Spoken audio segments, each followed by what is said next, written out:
Olá, hoje nós vamos dar continuidade à nossa aula de variáveis.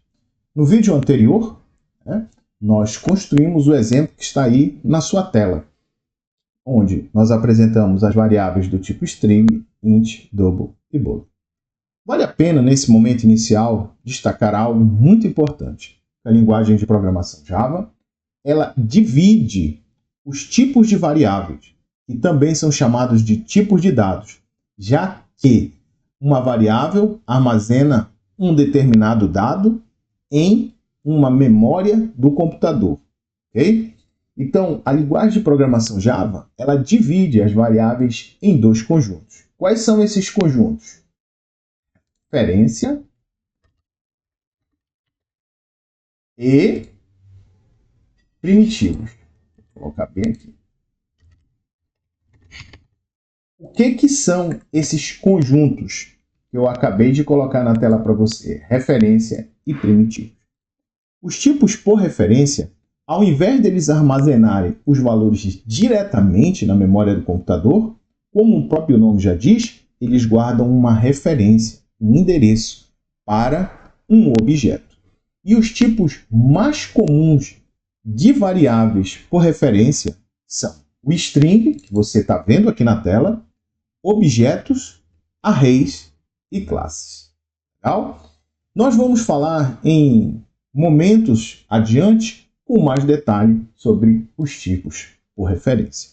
Vale a pena destacar que todos os tipos de dados por referência, eles começam sempre com letra maiúscula. Veja aqui a palavra string, começando com S maiúsculo.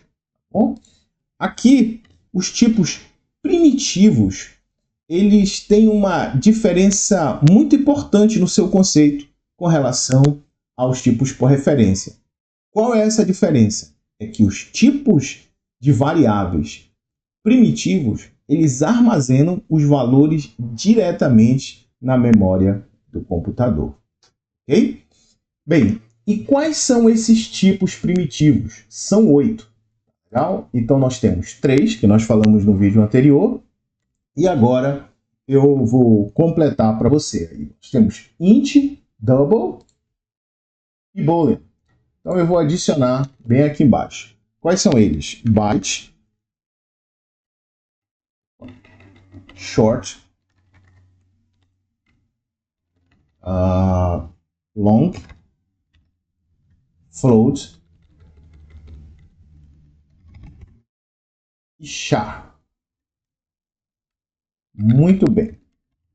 Vamos falar agora de cada um deles. Você já sabe a regra para criar uma variável. Eu preciso definir Vou colocar aqui a regra só para te lembrar. O tipo variável, nome variável, apresentar a atribuição, seja o sinal de igualdade, e um valor para variável. Ok? Então aqui, olha, vamos falar do tipo byte. Tá?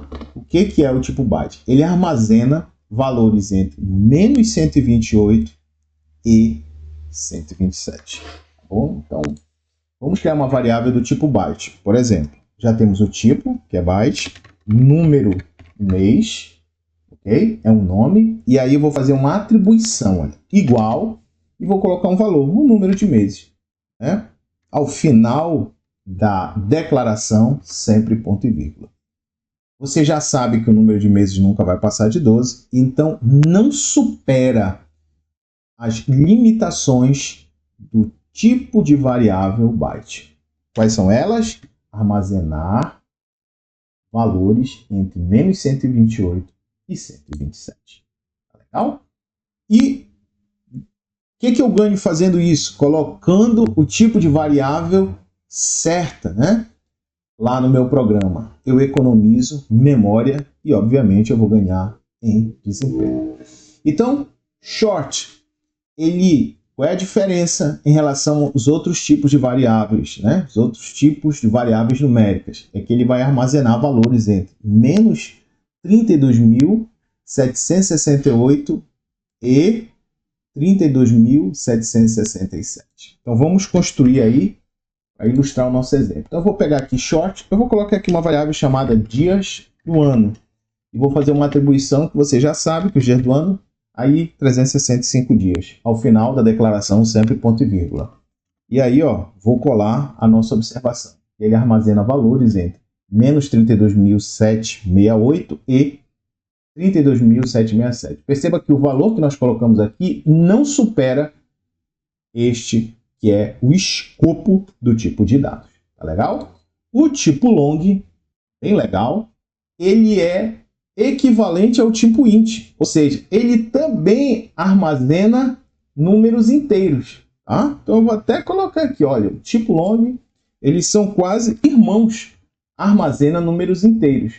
Mas qual é a diferença? É que, como o nome já diz, o tipo long, ele permite armazenar um tipo muito longo de números inteiros. Eu vou colar para você aí, ó. Não sei nem falar esse número aqui de tão grande, tá? Então vamos construir a variável. Long já é o tipo, agora eu preciso do nome, que eu vou colocar aqui múltiplos, né? Luz, que seria múltiplos de velocidade da luz, tá bom? Igual, e aí eu vou usar o valor máximo que ele suporta no escopo dele aqui, ó. Eu vou copiar e vou colar direto aqui, ó. E ao final vou pôr ponto e vírgula. Perceba que, apesar de ter construído corretamente, como diz a nossa regra, tipo de variável, nome da variável e um valor para a variável, ele continua dando erro. Vamos verificar qual é o erro? Vou colocar a seta do mouse aqui na lâmpada amarela, com uma exclamação, diz assim, olha, integer number too large, quer dizer que o número inteiro ele é muito grande. Para consertar isso, existe uma regra. Toda vez que você utilizar uma variável do tipo long, todas as vezes que você utilizar uma variável do tipo long, ao final do número inteiro, você tem que colocar um L com a letra maiúscula. Legal? Olha só, consertou e zeramos o nosso problema. Tá bom? Muito bem, legal. E só para te lembrar, eu já fiz um upgrade aqui em relação ao tipo int, já que eles são irmãos, né? O long e o int, a diferença é que o int ele permite um escopo, ou seja, um valor inicial e um valor final de dados muito menor, né? Um valor inicial e final do número do tipo inteiro menor do que o tipo long, tá bom? A maioria dos cálculos vai usar inteiro. Eu acredito do que você vai trabalhar no decorrer do curso, tá? Mas para casos especiais, você pode utilizar long. Tá?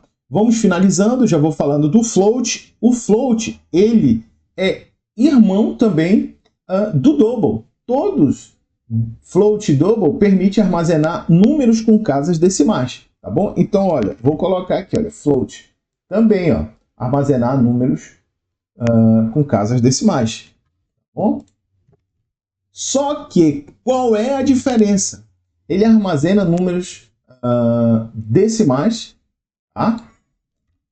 Com apenas 6 e 7 casas decimais. Legal? Bem, vamos fazer o teste então. Float, eu vou colocar aqui, olha, micronúmero, tá bom? Dei um nome, tipo da variável, nome da variável e vou atribuir um valor. Para mim atribuir um valor, eu digito o símbolo igual, né, de igualdade, e atribuo um valor. Então eu vou colocar um valor aqui, ó.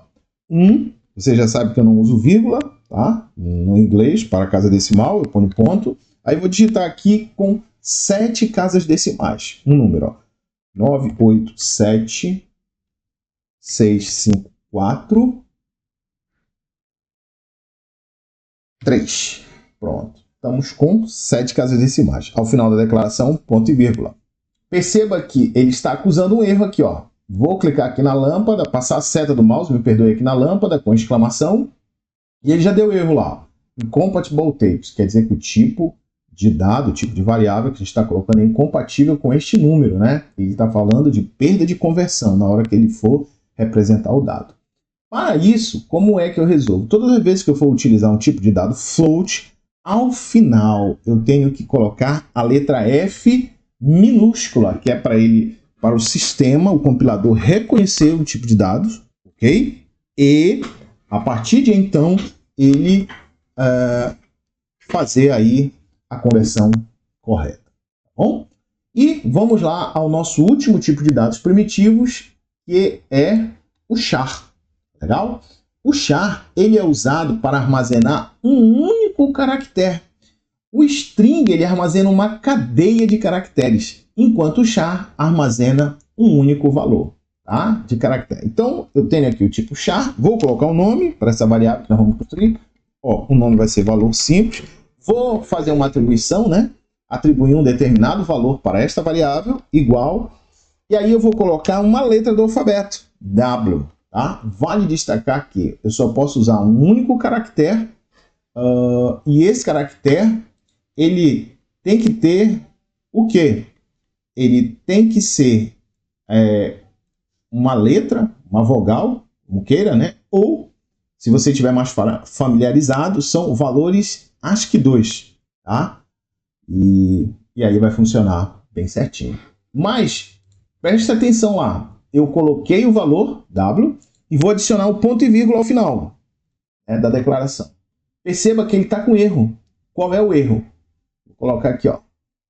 Ele não pode encontrar, né, este tipo de variável associada aí ao dado, tá? Do tipo char. Por quê? Porque toda vez que eu estiver usando char, assim como string, eu preciso adicionar ele entre aspas. Mas nesse caso, eu vou adicionar o char entre aspas simples. Ó, corrigiu, tá bom? Então, nesse caso, ele é usado para armazenar um único caractere. Então, eu vou colocar o comentário aqui no final, só para ilustrar o teu trabalho. Pronto. Já dito isso, vamos finalizar como? Vamos compilar. Nós não tivemos aí a apresentação de nenhum erro, ó, build success, só que está faltando nós utilizarmos essas variáveis. Vamos utilizar ela agora. Tá? Então, eu vou dar um Enter aqui. Eu já tenho um bloco aqui. Vou colocar aqui. Um pouquinho mais rápido, nosso vídeo. Diminuir. Deixa eu só fazer o ajuste do nome das variáveis. O que nós temos aqui? Número do mês, dia do ano, múltiplos luz, ok, micronúmero, tá? E agora vamos criar mais um aqui para valor simples, tá?